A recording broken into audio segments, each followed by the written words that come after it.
আসসালামু আলাইকুম। আন্তর্জাতিক সংবাদে আপনাদের সবাইকে স্বাগতম। শুরুতেই থাকছে সংবাদ শিরোনাম।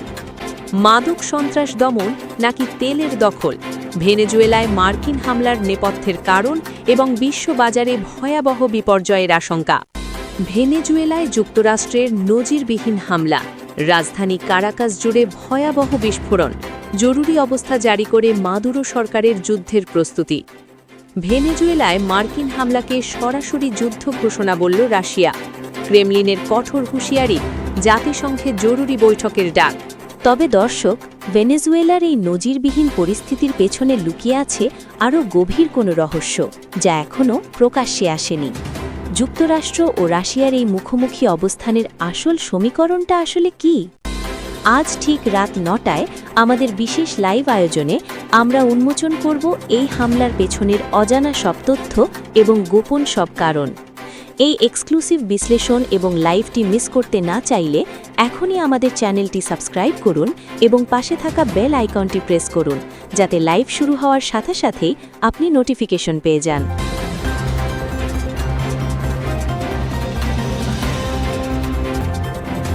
মার্কিন হামলার নেপথ্য কারণ ও ভবিষ্যৎ। ভেনেজুয়েলায় যুক্তরাষ্ট্রের এই হামলা কোনো বিচ্ছিন্ন ঘটনা নয়। হোয়াইট হাউস একে অপারেশন সাডেন স্পিয়ার নাম দিলেও এর প্রস্তুতি চলছিল দীর্ঘদিন ধরে। মার্কিন প্রশাসন দাবি করছে তারা ভেনেজুয়েলার জনগণের গণতন্ত্র পুনরুদ্ধারের জন্য এই পদক্ষেপ নিয়েছে, কিন্তু আন্তর্জাতিক বিশ্লেষকরা বলছেন ভিন্ন কথা। হামলার লক্ষ্যবস্তু এবং ধরন দেখে বোঝা যাচ্ছে এটি সুপরিকল্পিতভাবে ভেনেজুয়েলার অর্থনৈতিক ও সামরিক মেরুদণ্ড ভেঙে দেওয়ার প্রয়াস। এই বড় ধরনের সামরিক অভিযানের পেছনে প্রধানত তিনটি গভীর কারণ রয়েছে। প্রথমত, যুক্তরাষ্ট্র দীর্ঘদিন ধরেই অভিযোগ করছে যে নিকোলাস মাদুরো এবং তার শীর্ষ জেনারেলরা কার্টেল দে লস সোলস নামক মাদক চক্রের সঙ্গে জড়িত এবং তারা নার্কো টেরোরিজম বা মাদক সন্ত্রাসের পৃষ্ঠপোষক। মার্কিন বিচার বিভাগ মাদুরোর বিরুদ্ধে মাদক পাচারের অভিযোগ এনেছিল অনেক আগেই।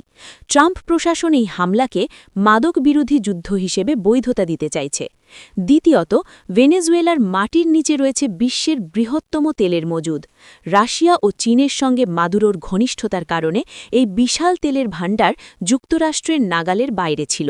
বিশ্লেষকরা মনে করছেন গণতন্ত্র পুনরুদ্ধার কেবল একটি অজুহাত। আসল উদ্দেশ্য হল কারাকাসে একটি মার্কিনপন্থী সরকার বসিয়ে তেলের খনিগুলোর নিয়ন্ত্রণ নেওয়া। তৃতীয়ত, যুক্তরাষ্ট্রের ল্যাটিন আমেরিকাকে তাদের প্রভাব বলয় বা ব্যাকইয়ার্ড মনে করে। সেখানে চীন ও রাশিয়ার ক্রমবর্ধমান উপস্থিতি তারা মেনে নিতে পারছিল না। তাই শক্তি প্রয়োগের মাধ্যমে সেই প্রভাব মুছে ফেলাই এই হামলার চূড়ান্ত কৌশলগত লক্ষ্য। এই হামলার অর্থনৈতিক ও মানবিক প্রভাব হবে সুদূরপ্রসারী।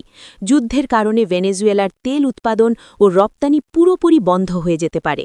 এতে বিশ্ববাজারে তেলের দাম ব্যারেল প্রতি $150 ছাড়িয়ে যাওয়ার আশঙ্কা রয়েছে, যা বিশ্বজুড়ে মূল্যস্ফীতি ও অর্থনৈতিক মন্দা ডেকে আনবে।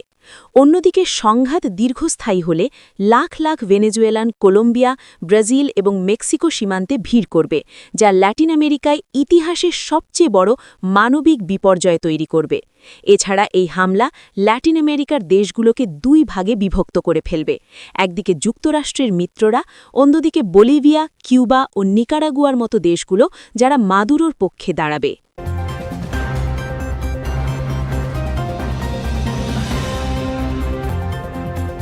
রাশিয়ার প্রতিক্রিয়া ও কূটনৈতিক উত্তাপ। ভেনেজুয়েলায় মার্কিন হামলার খবর ছড়িয়ে পড়ার সঙ্গে সঙ্গেই তীব্র প্রতিক্রিয়া জানিয়েছে রাশিয়া। মস্কো এই ঘটনাকে শুধুমাত্র ভেনেজুয়েলার ওপর হামলা নয়, বরং রাশিয়ার কৌশলগত স্বার্থের ওপর সরাসরি আঘাত হিসেবে দেখছে। রুশ পররাষ্ট্র মন্ত্রণালয় আজ এক জরুরি বিবৃতিতে যুক্তরাষ্ট্রের এই পদক্ষেপকে আন্তর্জাতিক আইনের চরম লঙ্ঘন এবং সার্বভৌম একটি দেশের বিরুদ্ধে অঘোষিত যুদ্ধ বলে অভিহিত করেছে।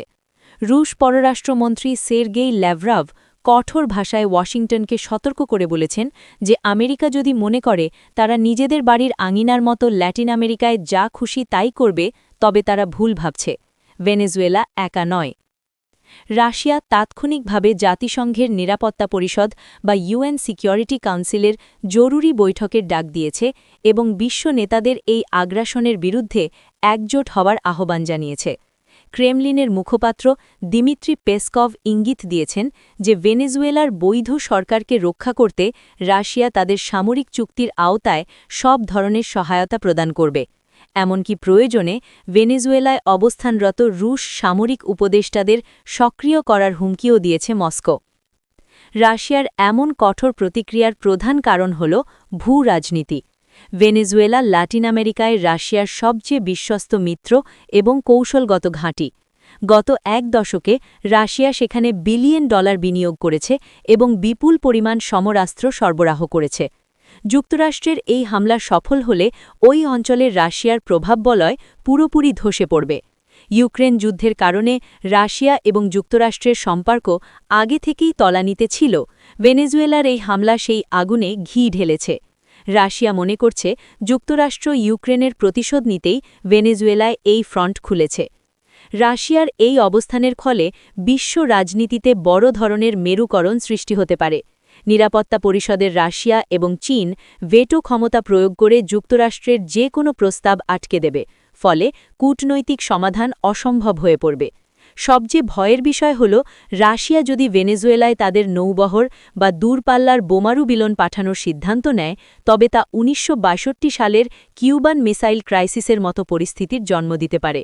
দুই পরাশক্তির এই মুখোমুখি অবস্থান তৃতীয় বিশ্বযুদ্ধের ঝুঁকিকেও উস্কে দিচ্ছে।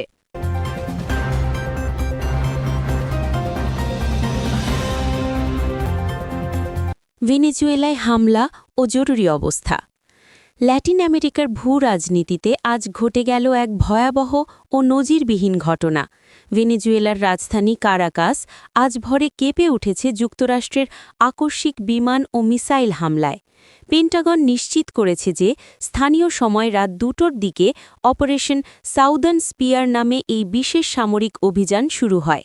প্রত্যক্ষদর্শী এবং আন্তর্জাতিক সংবাদ সংস্থাগুলোর তথ্যমতে কারাকাসের প্রধান সামরিক ঘাঁটি ফুয়ের্তে তিউনা এবং লা কার্লোটা বিমান ঘাঁটিতে মার্কিন যুদ্ধবিমান থেকে একের পর এক বোমা ফেলা হয়। রাতের আকাশ চিরে আগুনের লেলিহান শিখা দেখা যায় এবং পুরো শহর কালো ধোঁয়ায় আচ্ছন্ন হয়ে পড়ে। হামলার তীব্রতা এতটাই বেশি ছিল যে রাজধানীর বিস্তীর্ণ এলাকার বিদ্যুৎ সংযোগ বিচ্ছিন্ন হয়ে গেছে। সৃষ্টি হয়েছে এক ভুতুড়ে পরিস্থিতির। এই নজিরবিহীন হামলার ঠিক পরপরই ভেনেজুয়েলা সরকার দেশে জরুরি অবস্থা বা স্টেট অফ এক্সেপশন ঘোষণা করেছে। প্রেসিডেন্ট নিকোলাস মাদুরোর নির্দেশে ভাইস প্রেসিডেন্ট ডেলসি রদ্রিগেজ রাষ্ট্রীয় টেলিভিশনে জাতির উদ্দেশ্যে দেওয়া এক ভাষণে জানিয়েছেন, ভেনেজুয়েলার সার্বভৌমত্ব রক্ষায় সেনাবাহিনী বা বলিভেরিয়ান ন্যাশনাল আর্মড ফোর্সেসকে সর্বোচ্চ সতর্কাবস্থায় বা রেড অ্যালার্টে রাখা হয়েছে। দেশটির আকাশসীমা পুরোপুরি বন্ধ করে দেওয়া হয়েছে এবং উপকূলীয় অঞ্চলে নৌবাহিনীর টহল জোরদার করা হয়েছে। সরকারের পক্ষ থেকে দেশের জনগণকে রাজপথে নেমে এই সাম্রাজ্যবাদী আগ্রাসন প্রতিহত করার আহ্বান জানানো হয়েছে। যুক্তরাষ্ট্রের এই হামলার বাহ্যিক কারণ হিসাবে পেন্টাগন দাবি করছে যে মাদুরো সরকার তাদের সামরিক ঘাঁটিগুলো ব্যবহার করে যুক্তরাষ্ট্রের বিরুদ্ধে সাইবার হামলা এবং ল্যাটিন আমেরিকায় অস্থিতিশীলতা তৈরির পরিকল্পনা করছিল। তবে বিশ্লেষকরা মনে করছেন এর পেছনের মূল কারণটি হল মাদুরো সরকারের ক্ষমতাচ্যুতি। গোয়েন্দা তথ্যের ভিত্তিতে যুক্তরাষ্ট্র মনে করছে এখনই উপযুক্ত সময় মাদুরোর প্রতিরক্ষা ব্যূহ ভেঙে ফেলার। বিশেষ করে কারাকাসের সামরিক ঘাঁটিগুলোতে রাশিয়ার পাঠানো অত্যাধুনিক রাডার এবং মিসাইল সিস্টেমগুলো ধ্বংস করাই ছিল এই রাতের হামলার প্রাথমিক লক্ষ্য, যাতে পরবর্তীতে স্থল অভিযানের পথ সুগম হয়। এই ঘটনার তাৎক্ষণিক প্রভাবে ভেনেজুয়েলার জনজীবনে চরম বিপর্যয় নেমে এসেছে। সাধারণ মানুষের মধ্যে আতঙ্ক ছড়িয়ে পড়েছে এবং অনেকেই নিরাপদ আশ্রয়ের খোঁজে শহর ছাড়তে শুরু করেছেন। জরুরি অবস্থা জারির ফলে সব ধরনের নাগরিক অধিকার স্থগিত করায় বিরোধীদের ওপর ধরপকড় শুরু হওয়ার সম্ভাবনা রয়েছে। যদি মার্কিন বাহিনী স্থল অভিযান শুরু করে, তবে কারাকাসের রাজপথে দীর্ঘমেয়াদী রক্তক্ষয়ী সংঘর্ষ বা আরবান ওয়ারফেয়ার শুরু হতে পারে, যা দেশটিকে সিরিয়া বা লিবিয়ার মতো ধ্বংসস্তূপে পরিণত করতে পারে।